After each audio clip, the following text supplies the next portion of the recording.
దేవుడేమో సంపాదించుకో నీ సహోదరుని, నీ సహోదరికి కోసం నువ్వు ప్రాణం పెట్టు, నాకు బలి ఇవ్వడం కంటే, నన్ను ఆరాధించడం కంటే నీ సహోదరుతో నువ్వు మొదటిగా నువ్వు సమాధానపడు.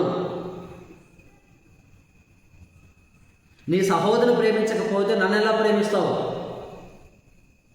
ఇలా దేవుడు ఆజ్ఞాపిస్తుంటే మనమేమో దేవునేమో ప్రేమించాలనుకుంటాం కానీ సహోదరుని ప్రేమించాలి, దేవునేమో ఆరాధన చేయాలనుకుంటాం కానీ సహోదరుని మాత్రం దూరం చేసుకుంటాం.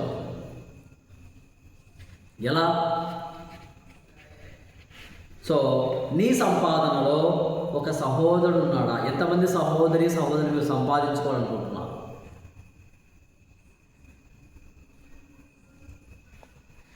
మనమేమో సంపాదించుకోవాలనుకుంటున్నాం, కొంతమంది ఏమో పోగొట్టుకోవడానికి ఉన్నారు, పోగొట్టుకోవడానికి కారణాలు వెతుకుతున్నారు. ఏ కారణం ఉంటే నేను దూరం చేసుకోవాలి అని.